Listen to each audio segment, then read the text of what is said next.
Hello everyone. तो welcome है leadership JEE में। मेरा नाम है देवांश मिश्रा और हम लोग यहाँ पे क्या कर रहे हैं। हम लोग यहाँ पे आए रूडो पूरा अच्छे से सॉल्व कर रहे हैं। एक तरफ से एक बार फिर से दिखा देते हैं कि कौन कौन सा क्वेश्चन हम लोगों को सॉल्व करना है।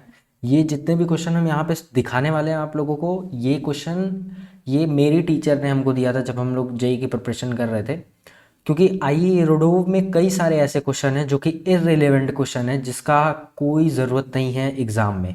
ठीक है, जेई एडवांस के पॉइंट ऑफ व्यू से कोई भी ज़रूरत उनका नहीं है, लेकिन फिर भी उसमें दिया हुआ है क्योंकि वो आयरोडोव की बुक जो है और भी बच्चे सॉल्व करते हैं।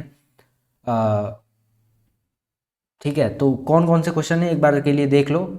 और अभी एक अच्छी बात ये है कि कई सारे बच्चे जो है इस वीडियो को देख नहीं रहे क्योंकि अभी उतना कम्युनिटी भी नहीं है अपना। ठीक है, तो हम सोच रहे थे कई सारे अच्छे अच्छे क्वेश्चन जो कि इस जो हमारे टीचर ने हमको प्रोवाइड कराया था उस टाइम पे, उसमें कई सारे हमको ऐसा लगता था कि उसमें काफ़ी आसान आसान क्वेश्चन दिए हैं, लेकिन आए रूडो में ऐसे भी टफ टफ क्वेश्चन है जो कि हमको कराना चाहिए था। हम वो कराने वाले थे, लेकिन शायद अब उसको नहीं करवाना पड़ेगा क्योंकि अभी उसको करवाने का कोई मतलब दिख नहीं रहा है। ठीक है, तो अगर कोई बच्चा सीरियसली इसको देख रहा है तो एक बार हमको कमेंट सेक्शन में बता देना, क्योंकि अभी उस हिसाब से जब व्यूअर्स हमको देखेंगे तब उस हिसाब से हम लोग फिर आगे काम करेंगे। ठीक है, जैसे अब इसमें कई सारे क्वेश्चन हमने खुद ऐड किए हैं, जैसे क्वेश्चन नंबर 60, क्वेश्चन नंबर 73, 75, 76, 78, 79, 82। इसमें और भी क्वेश्चन ऐड करने थे, जबकि यहाँ 120 के बाद केवल एक क्वेश्चन था और ये मैकेनिक्स अपना खत्म होने वाला था, लेकिन उसके बावजूद भी ये क्वेश्चन ऐड किए गए ताकि अच्छे से आयुर्वेद को टच किया जाए। लेकिन हमारे टीचर ने 236 क्वेश्चन था इसके बाद 120 के बाद, और ये मैकेनिक्स पूरा खत्म हो गया था। मतलब 10-12 क्वेश्चन में पूरा मैकेनिक्स उन लोगों ने ख़त्म कर दिया था, जो कि हमें ठीक नहीं लगा। तो हम इस चैनल पे ऐसा नहीं करना चाहते हैं कि केवल हाँ आयुर्वेद का चला रहे हैं और काम चलाऊँ काम कर दें, लेकिन अभी लग रहा है ऐसा करना पड़ेगा। ठीक है, तो कोई अगर सीरियसली देख रहा है तो कमेंट सेक्शन में हमको बताए कि नहीं सर हम देख रहे हैं। तो सबसे पहले नए हो और इस चीज़ की ज़रूरत है, ठीक है, तो तुम लोग हमको पहले बता दो कमेंट सेक्शन में, क्योंकि फिर उसके बाद स्ट्रैटेजी वीडियो लानी पड़ेगी। और अगर आईआईटी जेईई की प्रिपरेशन अगर कोई बच्चा सीरियसली कर रहा है तो चैनल को सब्सक्राइब कर लो, क्योंकि बहुत ज़्यादा इंपॉर्टेंट होने वाला है तुम लोग के आगे आने वाले एक साल के लिए। ठीक है, अभी एक वीडियो बनेगी जिस पे हम लोग बात करेंगे कि आईआईटी जेईई में बच्चे क्यों सेलेक्ट नहीं हो पाते हैं। ठीक है, उसमें सबसे मेन कारण जो होंगे, मेन रीज़न होंगे, वो हम लोग डिस्कस करने वाले हैं और उनका सॉल्यूशन है क्या, कि ऐसा क्या रीज़न है जो बच्चे नहीं कर पाते। एग्ज़ाम टफ है, एग्ज़ाम इसीलिए बच्चे नहीं कर पाते हैं, लेकिन वो टफनेस अपने हार्ड वर्क से बच्चा ईजी कर सकता है। तो क्या ऐसे प्रॉब्लम है जो बच्चा फेस करता है, उसके बारे में बात करेंगे। अभी रूडो पे ध्यान देते हैं। तो 3 पार्ट हो गया है। इट माइट बी पॉसिबल कि ये वाला इसका मैकेनिक्स का ये लास्ट पार्ट हो, या फिर अगला वीडियो जो 5th वाला होगा वो लास्ट पार्ट हो। मेरा मन था और भी क्वेश्चन कराने का, लेकिन अभी वो सही टाइम नहीं है, मुझे ऐसा लग रहा है। ठीक है, तो अभी ये पार्ट बनेगा, इसके बाद मे बी रिडोव का मैकेनिक्स पोर्शन का, क्योंकि थर्मोडायनेमिक्स क्योंकि हम तो करवाएंगे पूरा। ठीक है, क्योंकि हमने बोला है तो हम करवाएंगे। ठीक है, उसमें कोई प्रॉब्लम वाली बात नहीं है। चलो, तो अब आज का सेशन स्टार्ट करते हैं। तो आज हम लोग करेंगे question number 74, 74, 76 and question number 79। ये 3 क्वेश्चन हम लोग करने वाले हैं। 74 से स्टार्ट करते हैं। 60 भी करवाना था, लेकिन 60 काफ़ी इजी क्वेश्चन है। एक मिनट देख लेते हैं। 60 काफ़ी इजी क्वेश्चन है। ध्यान से देखो क्वेश्चन नंबर 60। क्वेश्चन नंबर 60 जो है ये अपना यहाँ पे बस केवल ये क्वेश्चन नंबर 60 जो है ये आप लोग जितने भी बेसिक बुक होती है वो मैकेनिक्स में सॉल्व करवाई जाती है। ये 60 का फिगर है। ठीक है, यहाँ पे इन सारों का फ्री बॉडी डायग्राम आप लोगों को ड्रॉ करना है। यहाँ पे टेंशन टी लगने वाला है, यहाँ पे टेंशन T2 लगने वाला है, यहाँ पे टेंशन T1 लगने वाला है। M1G, अब इसमें फ्रिक्शन भी दिया हुआ है, तो एक्सेलरेशन इसका जाहिर सी बात है नीचे की तरफ होगा। तो आप लोग सबका इन M1 के लिए इक्वेशन लिखिए, M2 के लिए इक्वेशन लिखिए, M0 के लिए इक्वेशन लिखिए, और इस सारे को इक्वेशंस को सॉल्व कर दीजिए। आपको जो भी क्वेश्चन में गिवन है वो मिल जाएगा। ठीक है, तो ये क्वेश्चन, इस तरह का क्वेश्चन काफ़ी किए होंगे। तो एरोडोम में ऐसा नहीं कि सारे क्वेश्चन टफ है, लेकिन हाँ अच्छे अच्छे क्वेश्चन है, ऐसी बात नहीं है, लेकिन सारे क्वेश्चन टफ है ऐसा ज़रूरी भी नहीं है। ठीक है, तो 74 करने लायक है। ये थोड़ा सा इंटरेस्टिंग है, ये देखो। चलो, क्वेश्चन क्या है, in the arrangement shown in figure 1.17। ठीक है भैया, ये 1.17 ये अरेंजमेंट दिया हुआ है। इसमें अब क्या करना है, the mass of the rod is basically capital M. ये रॉड है लंबी सी अपनी, इसका मास दिया हुआ है कैपिटल एम है। इसका मास कैपिटल एम दे रखा है, ठीक है sir. Exceed the mass M of the ball, और यहाँ पे एक बॉल दिया हुआ है जिसका मास एम है। देखो सीन क्या है कि ये अपना बॉल है और यहाँ पे एक पुली लगी हुई है बढ़िया से, और ये थ्रेड है अपना, और इधर क्या है अपना, ये है रॉड है जिसके मास कैपिटल एम है, और ये अपना थ्रेड लगा हुआ है, और इस थ्रेड के पास एक कॉर्नर पे एक बॉल ऐसे जो है टक कर दिया गया है, इसका मास जो है स्मॉल एम है। तो जाहिर, और ये इस बॉल को इस तरीके से यहाँ पे टक किया गया है कि ये बॉल इस थ्रेड के ऊपर स्लाइड कर सके, हाँ कि ना। तो कितने लोगों को समझ में आ रहा है। तो ये मास m है जो कि रॉड है, और ये बॉल जो है एक थ्रेड पे लगाई गई है, और ये बॉल इस थ्रेड के थ्रू ये नीचे ट्रेवल कर सकती है, ठीक है सर। आगे बढ़ते हैं। The ball has an opening permitting it to slide along the thread with some friction. अच्छा सर, मतलब ये जो अपनी बॉल है, ये बॉल थ्रेड पे ट्रेवल कर सकती है फ्रिक्शन के साथ। तो हम लोग देखो फ्री बॉडी डायग्राम एक बार बना लेते हैं। अभी रुको, बनाते हैं थोड़ी देर में। The mass of the pulley and the friction in its axial are negligible. अच्छा, मतलब ये जो एक्सेस के ऊपर, ये जो पुली के ऊपर ये थ्रेड रोटेट कर रहा है, इस पे फ्रिक्शन नहीं है, लेकिन ये जो बॉल मूव कर रही है इस थ्रेड के ऊपर, इस पे फ्रिक्शन है। At the initial moment the ball was located opposite to the lower end of the rod. अच्छा सर, मतलब एक बार थोड़ा सा इसको करेक्ट करना पड़ेगा। ये क्या कह रहा है कि जो बॉल है अपनी वो लोअर एंड पे है, मतलब ये अपनी लोअर एंड है रॉड की, लोअर एंड पे है, जो रॉड है उसके लोअर एंड है, तो ये रॉड है तो इसके लोअर एंड पे ये अपनी बॉल है इनिशियल स्टेट में। व्हेन सेट फ्री, आगे क्या है क्वेश्चन में, when set free both bodies began moving with constant acceleration. दोनों बॉडी क्या करने लगी, मूव करने लगी कांस्टेंट एक्सेलरेशन के साथ। Find the friction force between the ball and the thread. If t second after the beginning of the motion, the ball got opposite the upper end of the rod and the rod length is L. अच्छा sir, ये जो rod की length है, ये जो rod की length है, तो जाहिर सी बात है ये एक्सेलरेट कर रहा होगा। ये इसका एक्सेलरेशन मान लेते हैं हम लोग, लेट से a1, ये मास m जो है वो ज़्यादा है, तो इसका ये नीचे की तरफ, ऊपर ये ऊपर की तरफ, तो इसका एक्सेलरेशन हो जाएगा। और ये मास m भी मूव कर रहा है, मतलब ये जो बॉल है इस थ्रेड पे मूव कर रही है, तो इसका एक्सेलरेशन मान लेते हैं अपना a2 है, हाँ कि ना। तो और ये बोल रहा है कि ये जब मास ऐसे गया तो ये बॉल भी नीचे आती चली गई, और ऐसा पोजीशन है जब ये रॉड का ऊपर वाला हिस्सा और बॉल का नीचे वाला हिस्सा दोनों सेम पॉइंट पे है, और ये टी टाइम तक, ये सारा काम टी टाइम तक चला, हाँ कि ना। अब रुको, हम लोग क्या करने वाले हैं, पूछा क्या है क्वेश्चन में, क्वेश्चन में पूछा है कि the rod length equal to, question में पूछा find the friction force between the ball and the thread if T second after the beginning of the motion of the ball got opposite friction पूछा हुआ है sir, ठीक है। तो अब हम लोग क्या करने वाले हैं, फिर फ्री बॉडी डायग्राम बनाने वाले हैं। तो सबसे पहले हम लोग रॉड का फ्री बॉडी डायग्राम बनाते हैं। ये रॉड है, मास एम है, तो ये नीचे की तरफ कितना हो जाएगा, कैपिटल एम जी, और ये M a1। Free body diagram बनाओ, कोई परेशान होने वाली बात नहीं है। टेंशन ये टी लग रहा है और इसका एल लेंथ दिया हुआ है, हाँ सर। अब बॉल का भी फ्री बॉडी डायग्राम बना लो। ये मास m है, तो ये मास m हो गया, और इस बॉल पे पीछे की तरफ जो है फ्रिक्शन फोर्स लग रहा है, ये पीछे की तरफ फ्रिक्शन फोर्स लग रहा है, और नीचे की तरफ mg लग रहा है, और ये एक्सेलरेट कर रहा है a1 से नीचे की तरफ, सॉरी a2 से एक्सेलरेट कर रहा है नीचे की तरफ, ठीक है सर। अब एक P पॉइंट, ये जो पॉइंट है इसको मान लेते हैं ये P पॉइंट है, तो ये P पॉइंट पे टेंशन जो है ऊपर की तरफ लग रहा है, स्टार्टिंग, ये इन स्टार्टिंग केस की बात कर रहे हैं, और फ्रिक्शन जो है नीचे की तरफ लग रहा है। ध्यान से देखना, ये वाला, ये आपको समझ में आया होगा, ये फर्स्ट वाला डायग्राम, ये सेकंड वाला डायग्राम, ये थर्ड में हल्का सा कंफ्यूजन हो सकता है किसी बच्चे को। ध्यान से देखो, इन दोनों में तो कोई कंफ्यूजन वाली बात नहीं है, क्योंकि ये फ्री बॉडी डायग्राम हमको बनाए हैं, और जैसा जैसा क्वेश्चन बोलता गया सारा काम करते चले गए। थर्ड वाले फिगर में देखो क्या है, इनिशियल केस में क्या है, ये जो बॉल है ये रुकी हुई है, तो बॉल रुकी हुई है, बॉल जाना नीचे चाह रही थी, लेकिन ये बॉल को रोका रखा गया है, ठीक है।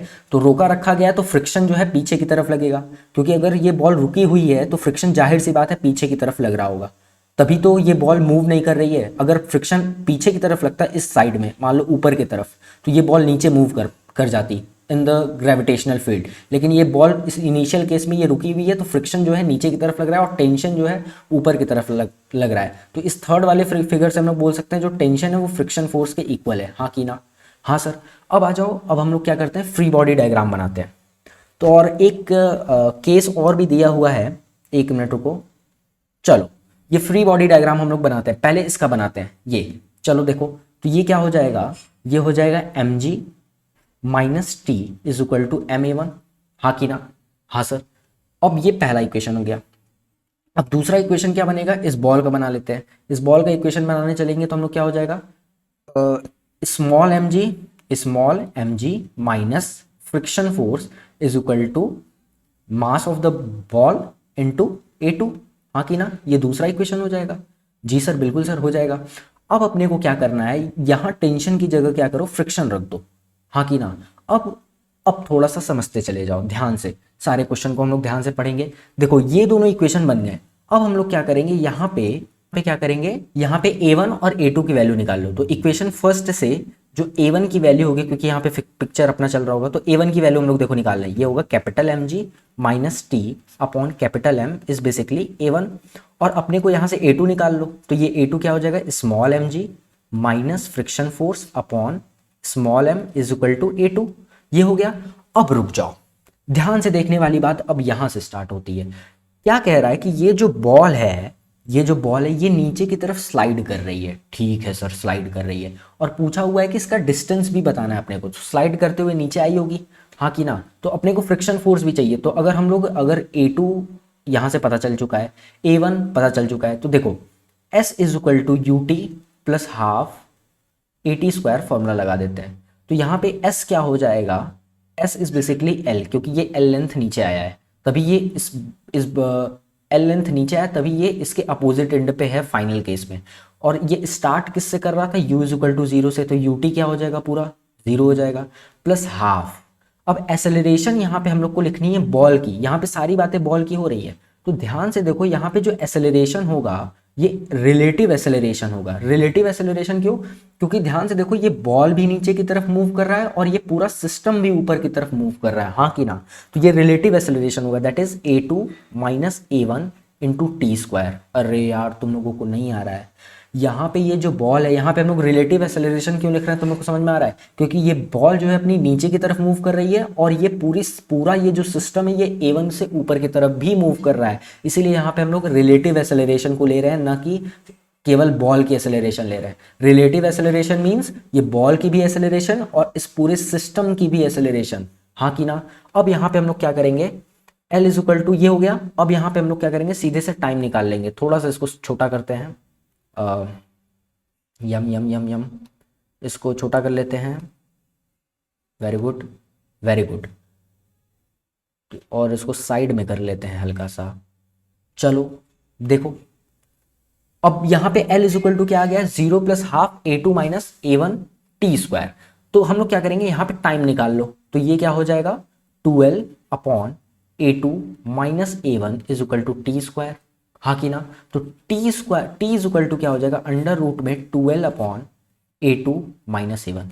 अब यहाँ पे A2 और A1 की वैल्यू पुट कर दो। क्या A2 और A1 की, ये A1 की वैल्यू है, ये A2 की वैल्यू है, ठीक है? अब हम क्या बोले हैं, पहले से बोलते आ रहे हैं कि हम कैलकुलेशन वाला काम नहीं करेंगे, हमको यहाँ पे आयोडो सॉल्व कराना है, ना कि कैलकुलेशन करना है। तो क्या यहाँ पे अपने को इस क्वेश्चन में देखो फ्रिक्शन पूछा हुआ है और कुछ पूछा नहीं है। यहाँ पे क्या पूछा है, find the friction force between the ball and the thread, और टी टाइम दिया है। तो जो जो वैल्यू दी हुई है हमको उसी में पता करना होगा। तो अपने को टी में पता करना होगा और एल में पता करना होगा, और मतलब जितनी भी क्वांटिटीज दी गई हैं उसमें अपने को यहाँ पे फ्रिक्शन फोर्स पता करनी होगी, ठीक है?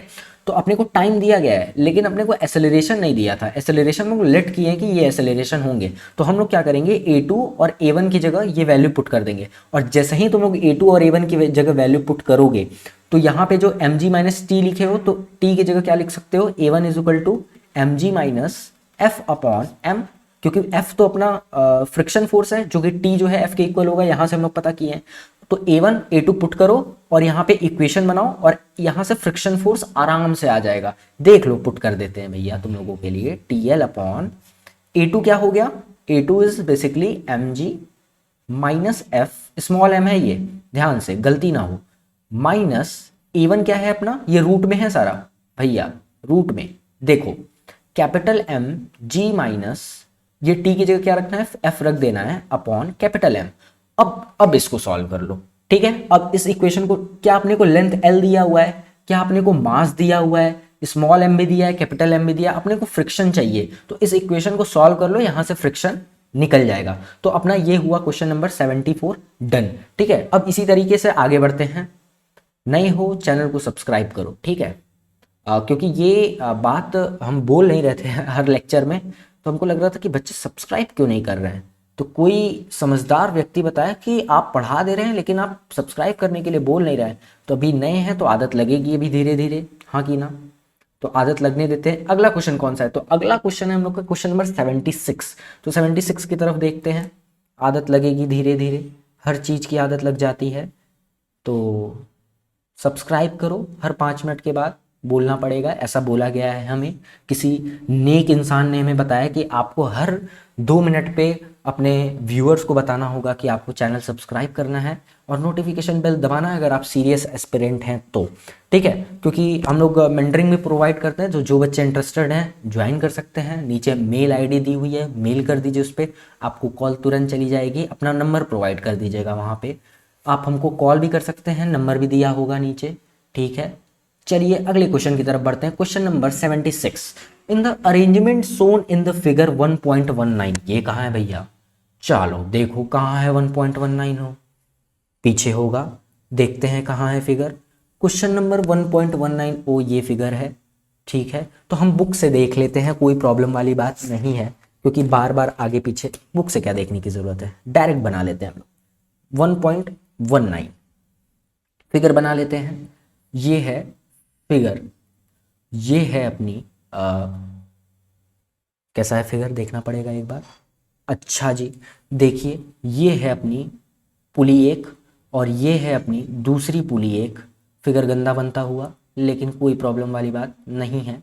ये अपना ब्लॉक है, हाँ कि ना, और एक ब्लॉक नीचे टच है ज़मीन पे। ठीक है सर, ये ब्लॉक अपना टच्ड है ज़मीन के ऊपर, ये ब्लॉक, हाँ कि ना।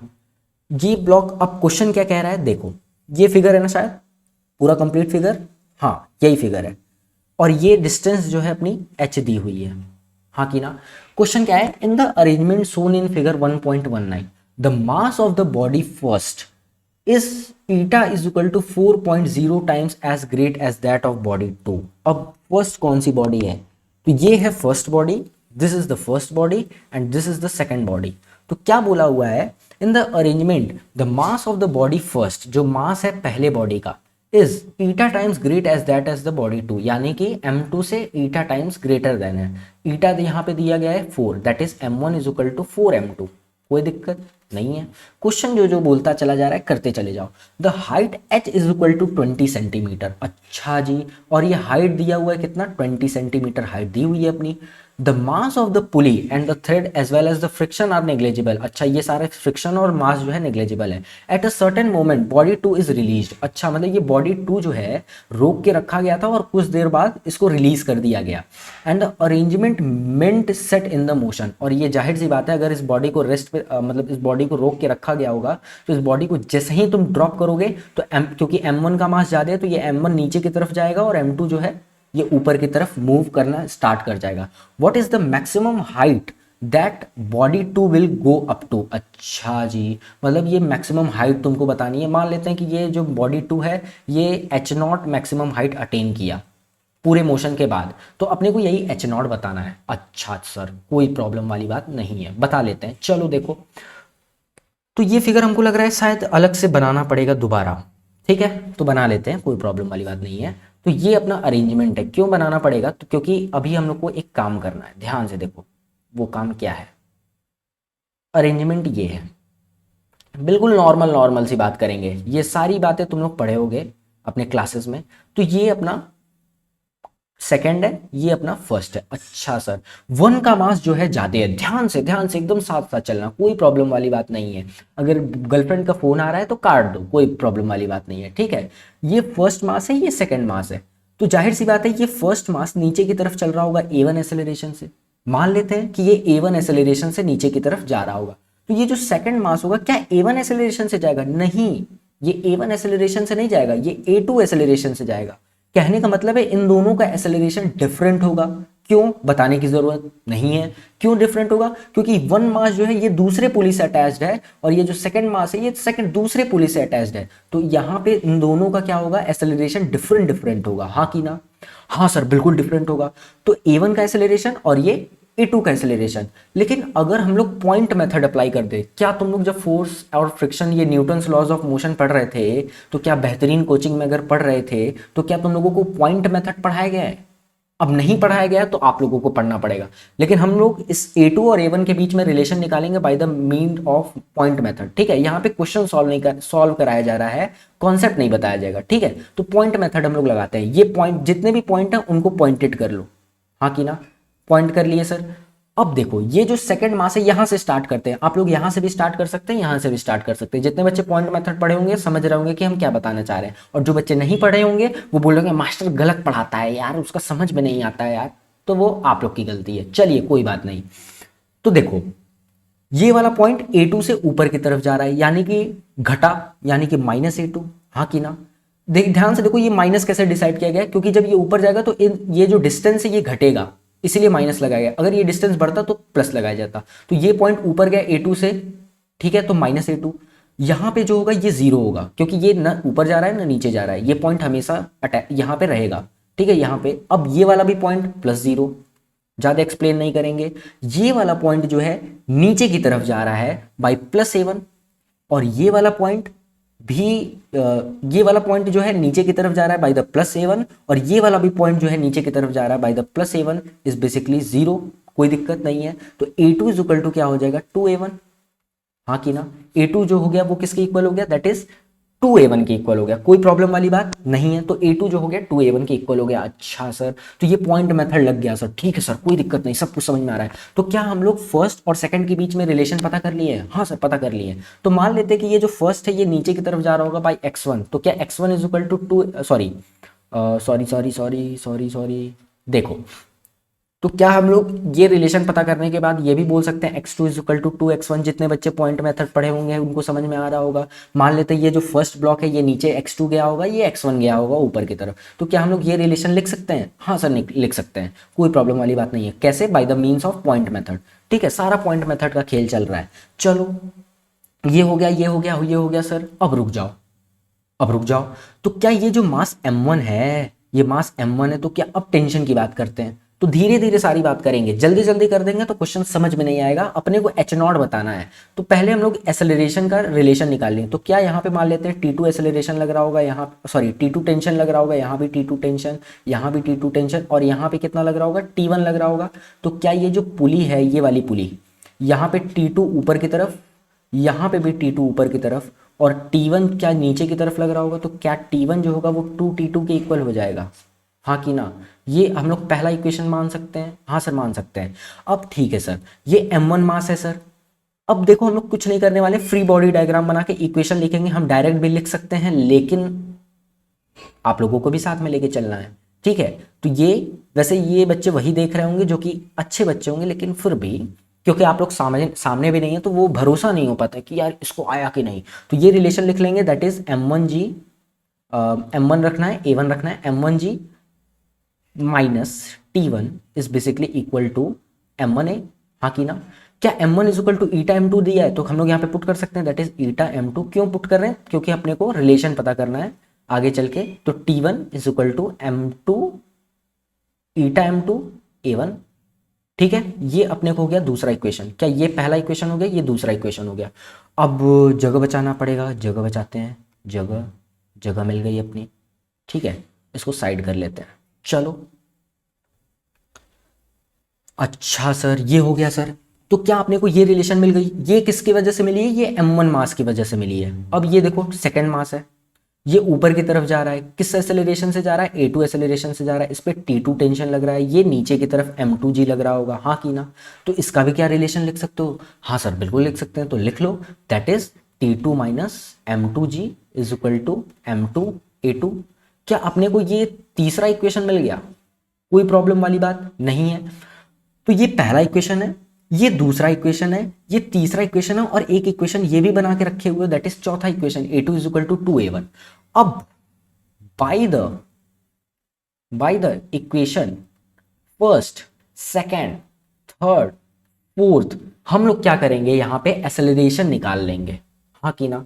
यहाँ पे एक्सेलरेशन होगा क्या, तो हम देखो ये सॉल्व किए हुए थे पहले, तो ये लिख के रखे हैं, that is eta A2 is equal to 2 eta minus 2 upon eta plus 4।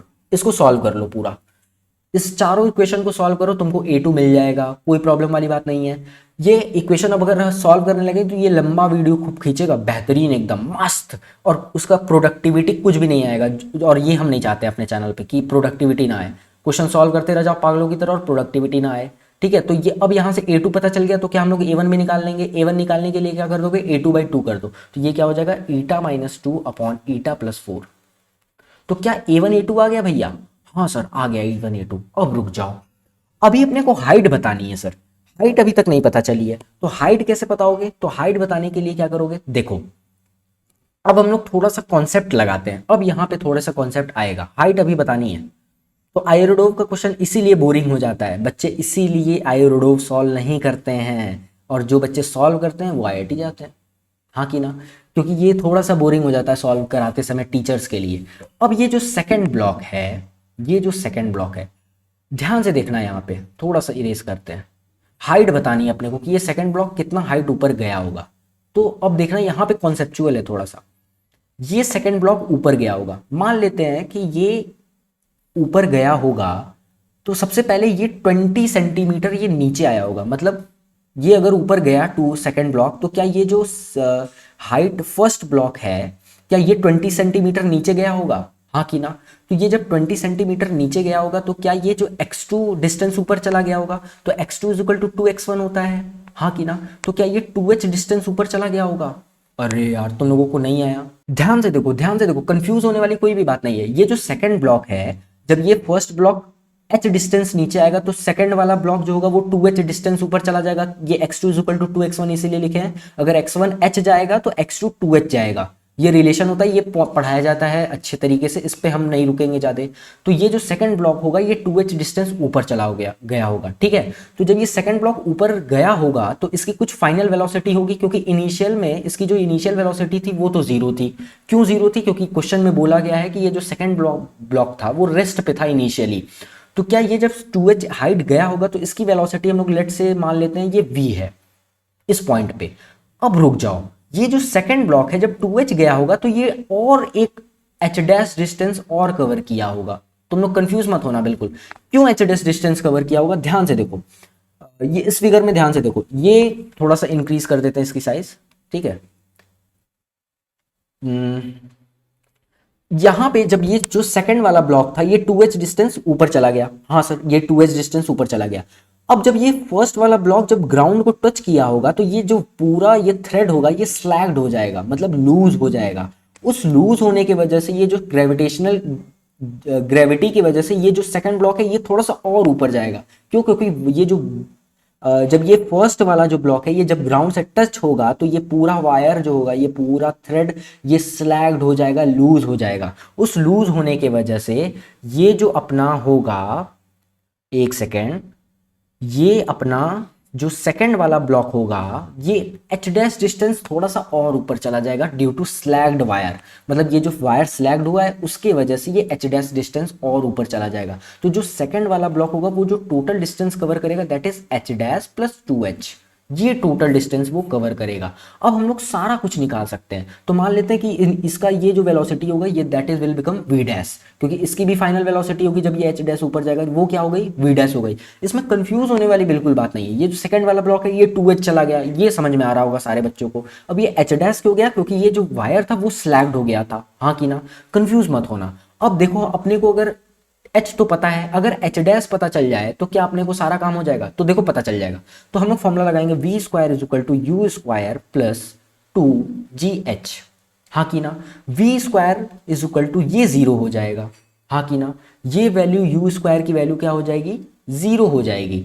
अब ध्यान से देखो यहाँ पे g नहीं रखेंगे हम लोग, सॉरी यहाँ गलती हो गई है, कोई बात नहीं, यहाँ पे हम लोग एक्सेलरेशन रखेंगे। तो यहाँ पे v square is equal to U square plus 2, और सेकंड वाले का एक्सेलरेशन कितना है a2h। अब ये हाइट लिखना है यहाँ पे, तो हाइट कितना चढ़ रहा है, ये 2h चढ़ रहा है। जब ये इसकी वेलोसिटी यहाँ तक की बात कर रहे हैं, यहाँ तक की, ठीक है, तो यहाँ v स्क्वायर जो हो जाएगा वो इक्वल हो जाएगा 2, यहाँ पे 4 हो गया, चलो कोई नहीं, a2 2h। अब यहाँ से v पता चल जाएगा, v will become 2 under the root of ah a2h। कोई प्रॉब्लम वाली बात नहीं है। हाँ सर समझ में आ रहा है। तो क्या अपने को velocity is equal to 2 under the root of a2h मिल गया, कोई दिक्कत नहीं है। अब अपने को h डैश चाहिए, तो h डैश जो है पता करने के लिए क्या करोगे, ये h डैश भी चाहिए, क्योंकि अपने को h जो है वो h डैश प्लस 2h के इक्वल है। देखो क्या होगा, तो ये हो जाएगा v dash square is equal to v square plus 2 a2h, a2 h dash, क्योंकि ये h डैश डिस्टेंस क्या है, ऊपर की तरफ जा रहा है, कोई प्रॉब्लम वाली बात नहीं है। अच्छा रुको 1 मिनट, यहाँ पे गड़बड़ हो गया। गड़बड़ क्या हो गया, ध्यान से देखना। इसके फ्लो में थे, यहाँ पे एक्सेलरेशन a2 था, अब यहाँ पे h डैश गया, तो ये जो h डैश था ये ग्रेविटेशनल फील्ड के प्रेजेंस में जाएगा, और ये बात पहले भी बोले थे। तो यहाँ हो जाएगा v डैश स्क्वायर क्या हो रहा है भैया, plus v square plus 2g h dash. क्यों, क्योंकि यहाँ पे स्लैग्ड हुआ है ना, तो स्लैग्ड होने के बाद ये ग्रेविटेशनल फील्ड में, ये सेकंड ब्लॉक स्टार्टिंग में 2h तक जाने के लिए ये a2 एक्सेलरेशन से गया, लेकिन इसके बाद जो h डैश डिस्टेंस ट्रेवल किया वो ग्रेविटी की वजह से ट्रेवल किया, तो इसीलिए यहाँ पे एक्सेलरेशन के लिए g रखा गया। कंफ्यूज मत होना, हम फ्लो में लिख दिए थे, फ्लो में कोई प्रॉब्लम नहीं है। यहाँ पे a2 जो है ये एक्सेलरेशन में था, यहाँ पे ग्रेविटेशनल फील्ड में, क्योंकि वायर स्लैग्ड हो गई है। तो अपना ये जो फाइनल वेलोसिटी होगा दैट विल बिकम 0, हाँ कि ना। और ये जो ये फाइनल वेलोसिटी होगा, क्योंकि ये 0 हो जाएगा। क्यों फाइनल, क्योंकि ये ब्लॉक फिर आके यहाँ पे रुक जाएगा, ठीक है, सारा फिर उसके बाद सारा सिस्टम रेस्ट में चला जाएगा। तो ये फाइनल वेलोसिटी इसकी 0 हो गई, और ये अपने को v जो है वो पता है, that is 2 a2h, that will become 4 a2h plus 2g h dash. तो क्या जो h डैश है that will become -4 a2h upon, और यहाँ पे माइनस होगा, ये भी देख लेना, देख लो सारी गलतियां। अगर मान लो क्वेश्चन में गलती चेक करते चले जा रहे हो और तुम्हारा कॉन्सेप्ट क्लियर है, तो क्वेश्चन में गलती कभी नहीं होगी, इस बात की गारंटी है। जैसे कॉन्सेप्ट क्लियर है, यहाँ पे माइनस होगा, क्यों माइनस होगा, क्योंकि ये ब्लॉक ऊपर की तरफ जा रहा है, ठीक है, तुम्हारे सामने सब कुछ चल रहा है, तुम्हारे सामने क्वेश्चन सॉल्व कर रहे हैं, देख रहे हो कैसा कैसा प्रॉब्लम आ रहा है। तो यहाँ पे माइनस क्यों, क्योंकि हाइट निगेटिव में जा रही थी, ठीक है, तो निगेटिव में जा नहीं सकती, तो यहाँ पे माइनस अपना करना पड़ेगा नहीं, यहाँ माइनस होगा क्योंकि ये ग्रेविटी के अपोजिट में जा रहा है। तो ये क्या हो जाएगा, प्लस यहाँ पे हो जाएगा, तो ये 4a2h अपॉन 2g हो गया, हाँ कि ना। तो h जो हो जाएगा that will become h dash, that is 4a2h upon 2g plus 2h। क्या अपने को h दिया हुआ है, हाँ सर दिया हुआ है। क्या अपने को g पता है, 10 रख लेते हैं। क्या अपने को a2 पता है, तो ध्यान से देखो ये a2 है, तो ईटा जो है 4 है, इसको सॉल्व करोगे a2 मिल जाएगा। क्या h मिल जाएगा, क्या g पता है, क्या h पता है, तो क्या अपने को टोटल हाइट पता चल गई, कोई प्रॉब्लम वाली बात नहीं है। ध्यान से देखो, इस फिर से एक बार देख लेते हैं इस क्वेश्चन की तरफ, ठीक है, इस क्वेश्चन की तरफ फिर से देख लेते हैं कि यहाँ पे ये वायर जो है बेटा बस स्लैग्ड हुआ है, ये लूज हुआ है, इसी वजह से ये जो है ये एक्स्ट्रा डिस्टेंस इसको h डैश ट्रेवल करना पड़ रहा है। इसमें कंफ्यूज होने वाली कोई बात नहीं है, ठीक है। अब आप लोग सामने नहीं है, इस वजह से पता नहीं चल पा रहा है कि कितनों को समझ में आ रहा है, कितनों को समझ में नहीं आ रहा है, इसीलिए हम इतना बार बार एक ही चीज़ को रिपीट कर रहे हैं, ठीक है। इसमें परेशान होने वाली कोई भी बात नहीं है। तो ध्यान से देखो, इसको नोट डाउन कर लो, इसको स्क्रीनशॉट ले लो, ठीक है। ये थोड़ा सा जूम कर लेते हैं, शायद ना दिख रहा हो, ये स्क्रीनशॉट ले लो, ये वाला पोर्शन शायद ना दिख रहा हो, तो ये स्क्रीनशॉट इसका ले लो। 4 इक्वेशन बनेंगे, a1 a2 निकालो, उसके बाद आराम से क्वेश्चन सॉल्व हो जाएगा, ठीक है। देखो इसको पूरा नोट डाउन कर लो, ये पूरा नोट डाउन कर लो, हो गया। चलो अब क्वेश्चन नंबर 79 की तरफ बढ़ते हैं। क्वेश्चन नंबर 79 कहाँ गया, क्वेश्चन नंबर 79 इसी में, अच्छा जी कोई बात नहीं। क्वेश्चन नंबर 79 देख लेते हैं कहाँ है। अच्छा ये है क्वेश्चन नंबर 79। एक नया पेज ऐड कर लेते हैं। ये गोल गोल क्यों घूम रहा है, कोई बात नहीं, रेस्ट देने की कोशिश कर रहा है, वेरी गुड। चलिए देखते हैं क्वेश्चन नंबर 79 कहता क्या है। नए क्वेश्चन के साथ, नए एनर्जी के साथ, जान रहे हैं ये बोरिंग हो रहा है, आयरोडोव बोरिंग है। मेरा मन था कि हम कई सारे वीडियो बनाएं जो कि बोले 10 दिन में पाइए 20 नंबर, 10 दिन में अपना 100 नंबर बढ़वाइए। और ऐसे यूट्यूबर्स करते भी हैं, लेकिन मेरी मेरी ज़मीन मुझे इजाज़त नहीं दे रही है ये काम करने के लिए। कोई बात नहीं, करना पड़ेगा, मजबूरी लग रही है अब। ठीक है, तो आते हैं, देखते हैं अगले क्वेश्चन की तरफ। कौन सा क्वेश्चन था? Question number 79। ठीक है sir. What is the minimum acceleration with which bar A. अच्छा, फिगर 1.22 की तरफ बढ़ना पड़ेगा। कहाँ है फिगर 1.22 भैया? चलो ये है फिगर 1.22। ये फर्स्ट ब्लॉक है, ये सेकंड ब्लॉक है, तो हम लोग यहाँ बना लेते हैं। यम यम यम यम यम, ये अपना बड़ा वाला ब्लॉक, दैट इज उसका नाम ए रखा है, शायद देख लेते हैं। ए रखा है, अच्छा जी। ये फर्स्ट वाला ब्लॉक है, ये पुली है अपनी, मस्त पुली रखी हुई है। ये सेकंड दी हुई है, ठीक है। अब ये सिस्टम दिया हुआ है इस तरीके से, और ये ग्राउंड पे रखा हुआ है। अच्छा जी, अब देखते हैं क्वेश्चन में क्या कह रहा है। What is the minimum acceleration with which bar A should be shifted horizontally to keep bodies 1 and 2 stationary? अच्छा जी, मतलब इस बॉडी को ढकेला जा रहा है। अच्छा भैया, तो मान लेते हैं इस बॉडी को A1 एक्सेलरेशन से ढकेला जा रहा है। तो पूछा क्या है कि अगर हम लोग ए बॉडी पे कितना एक्सेलरेशन लगाएं कि ये जो दोनों ब्लॉक है ये दोनों रेस्ट में हो। अब ध्यान से सोचो, मान लो कि अगर तुम इस पे A1 एक्सेलरेशन नहीं लगाओगे तो क्या ये मास, ये जो सिस्टम होगा, ये नीचे की तरफ मूव कर जाएगा? हाँ सर, बिल्कुल मूव कर जाएगा नीचे की तरफ। अगर A1 एक्सेलरेशन लगा दोगे तो ये मे भी ये सिस्टम नीचे की तरफ मूव ना करे, वो डिपेंड करेगा इस A1 के ऊपर। अगर A1 ज्यादा होगा या उस हिसाब से होगा कि ये पीछे की तरफ। ध्यान से देखो, फिर से एक बार बोलेंगे, कंफ्यूज मत होना। अगर ये ए ब्लॉक को एक्सेलरेट ना कराओ तो ये पूरा सिस्टम नीचे आ जाएगा, हाँ कि ना? हाँ सर, बिल्कुल आ जाएगा। अगर इसको A1 एक्सेलरेशन से एक्सेलरेट कराओगे तो शायद ये सिस्टम मूव ना करे। ठीक है, वो डिपेंड करेगा A1 के वैल्यू के ऊपर। क्यों नहीं मूव करेगा? क्योंकि इसके ऊपर, फर्स्ट ब्लॉक के ऊपर एक सूडो फोर्स पीछे की तरफ लगने लगेगा। नहीं समझे? इस फर्स्ट ब्लॉक के ऊपर सूडो फोर्स पीछे की तरफ लगने लगेगा, और ये जो सेकंड ब्लॉक के ऊपर भी सूडो फोर्स पीछे की तरफ। यहां पे एक तो फ्रिक्शन ऊपर की तरफ लग रहा था, ठीक है, अभी क्वेश्चन में पढ़ोगे, और सूडो फोर्स भी लगने लगेगा पीछे की तरफ। तो क्या जो फ्रिक्शन होता है वो के एन के इक्वल होता है, तो क्या इसका एन बढ़ जाएगा सेकंड वाले ब्लॉक का? देखो, पूरा क्वेश्चन हम यहीं पे समझा दे रहे हैं, पूरा क्वेश्चन यहीं पे समझा दे रहे हैं। देखो, सच बताएं, दिल से बता रहे हैं, मेरा मन था कि इस क्वेश्चन को सॉल्व कराना और इसके बाद एक और क्वेश्चन सॉल्व कराना जो कि इसी तरीके का है, लेकिन इसमें कोई भी वैल्यूज नहीं पुट के हैं। ये आयरोडोव का डायरेक्ट क्वेश्चन है, ठीक है, इसमें कोई भी वैल्यूज नहीं दी हुई हैं। लेकिन मेरा मन था कि एक बार ये M1 M2 फ्रिक्शन लेके खूब अच्छे से भयंकर करके क्वेश्चन सॉल्व कराएं, और उसमें ज्यादा मजा आता। लेकिन हम वो ये काम नहीं कर सकते हैं अभी, क्योंकि अभी मे भी उतने व्यूअर्स हमको वॉच नहीं कर रहे हैं, ठीक है, तो हम अपनी एनर्जी वेस्ट नहीं करना चाहते हैं। चलो देखो, what is the minimum acceleration with which bar A should be shifted horizontally to keep bodies 1 and 2 stationary relative to the bar?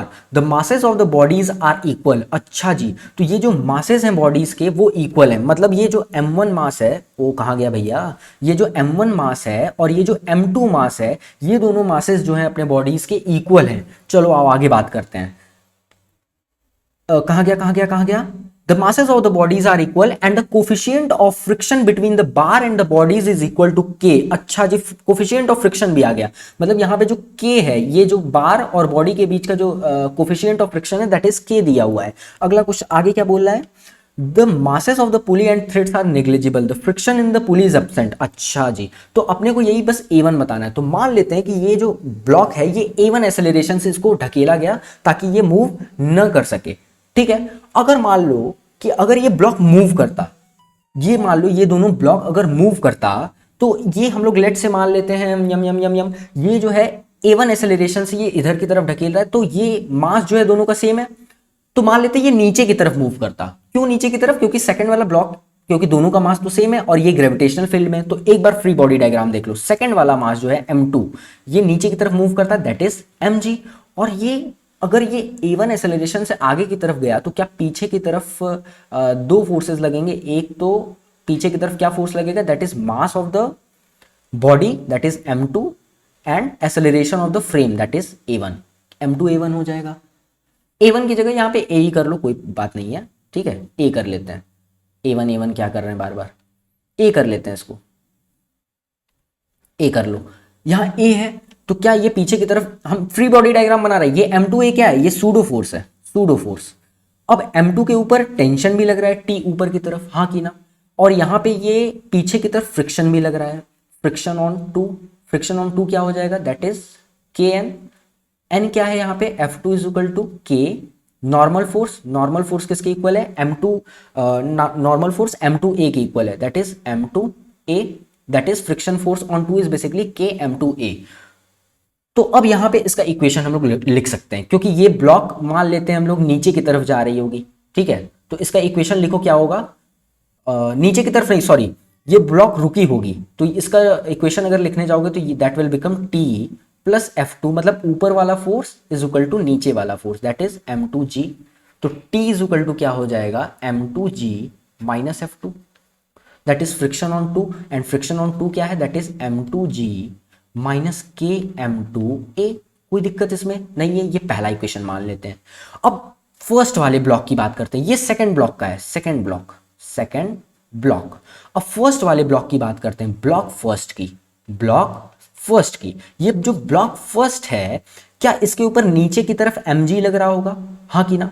अब ये देखो m2 हम लिखे, लेकिन m2 जो है वो m1 के इक्वल है, इसको मान लेते हैं m है, ठीक है। तो ये इक्वेशन सॉल्व करते समय आप लोग करेंगे, ये मेरा जिम्मेदारी नहीं है। तो क्या mg नीचे की तरफ लग रहा है, यहाँ पे टेंशन जो है T इधर की तरफ लग रहा है, और ये मान लेते हैं सिस्टम आगे की तरफ मूव करता, तो क्या फ्रिक्शन जो है पीछे की तरफ लग रहा है। तो फ्रिक्शन यहाँ पे क्या हो जाएगा, friction on first is equal to, और यहाँ पे सूडो फोर्स भी लग रहा है पीछे की तरफ।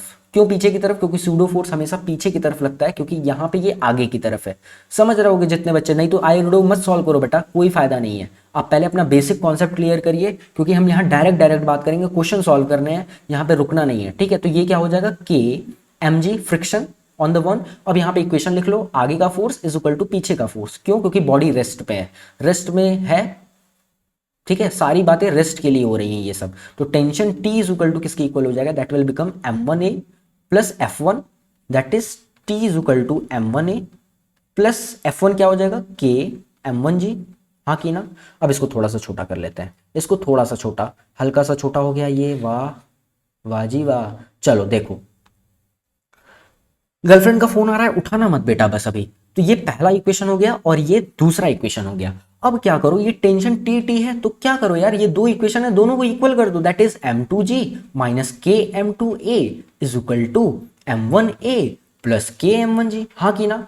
क्या M2 और M1 जो है क्या सेम है, तो क्या ये M1 M1 M2 cut cancel हो गए, तो G is equal to G minus KA is equal to, excitement देख रहे हो, A प्लस के जी, हाँ कि ना। अब अपने को एक्सेलरेशन पता करना है, तो क्या हम लोग इस एक्सेलरेशन को इधर ला सकते हैं, या इसको इधर लेते जाओ, g minus k g is equal to a plus k a. यहाँ पे g को कॉमन ले लो, that will become 1 minus k, और यहाँ पे a को कॉमन ले लो, that will become 1 plus k, that is acceleration जो होगा that will become g 1 minus k upon 1 plus k. क्या आपने को यही पूछा था यार, हाँ कि ना। अरे सर यही पूछा था, इट माइट बी पॉसिबल कि यहाँ पे मेरा पिक्चर हो, एक मिनट इसको कम कर देते हैं, देख लो। हाँ सर यही पूछा हुआ था। तो अपने को हम क्या किए, यहाँ पे अगर पिक्चर आ रहा होगा तो ये पहला और दूसरा इक्वेशन को सॉल्व किए, बस इन दोनों इक्वेशन को इक्वेट किए। अब मेरा मन क्या था कि यहाँ पे यहाँ पे जो सेम है उसको हम लोग डिफरेंट लें। अगर डिफरेंट लेते तो क्या ये बस फ्रिक्शन डिफरेंट हो जाता। हम यहाँ पे वैल्यूज भी यहाँ पे लेने वाले थे M1 M2 का, क्योंकि उससे ज्यादा क्लियर होता, उसमें हम थोड़ा सा और कॉन्सेप्ट समझा सकते थे। लेकिन मेरे पास उतने व्यूअर्स नहीं है, तो मे भी ये ज्यादा बच्चों तक नहीं पहुंच रहा है, तो एनर्जी वेस्ट नहीं करेंगे, ठीक है। तो ये क्वेश्चन हो गया आयरोडोव का, केवल आयरोडोव पे चलेंगे, मेरा मन था बताने का लेकिन कोई बात नहीं। तो ये अपना 3 क्वेश्चन आज इस सेशन में 3 क्वेश्चन हम लोग कवर किए हैं। फिर अब अगले क्वेश्चन में एक और मैकेनिक्स का लेंगे, जिसमें 3 से 4 क्वेश्चन करेंगे, ठीक है। जो हमारे देना था हमको वो हम दे चुके हैं। मेरा मन था और क्वेश्चन कराने का, लेकिन कोई बात नहीं, बाद में होगा, वो धीरे धीरे होगा, धीरे धीरे सब कुछ होगा, कोई प्रॉब्लम वाली बात नहीं है, ठीक है। तो इतना क्वेश्चन हो गया, अगली बार मैकेनिक्स का एक और सेक्शन, फिर थर्मोडायनेमिक्स पे जंप करेंगे, उसके बाद इलेक्ट्रोस्टैटिक, फिर उसके बाद धीरे धीरे करते करते सारा समेट दिया जाएगा आयरोडोव। तो थैंक यू सो मच। जो बच्चा नया है और गलती से यहाँ तक पहुँच चुका है तो चैनल को सब्सक्राइब कर दो, नोटिफिकेशन बेल दबा दो। Enjoy your day, enjoy your life, goodbye, good night. ये शायद 2 बजे रात को ये वीडियो रिकॉर्ड हो रही है, तो सब्सक्राइब कर लो यार चैनल को, कोई प्रॉब्लम वाली बात नहीं है, ठीक है। गर्लफ्रेंड से भी बात करते रहो, कोई प्रॉब्लम वाली बात नहीं है, घर भी बनाना ज़रूरी है। Good night, bye. चलो यार जाओ, अच्छा हमें बंद करना पड़ेगा, ओ बाय।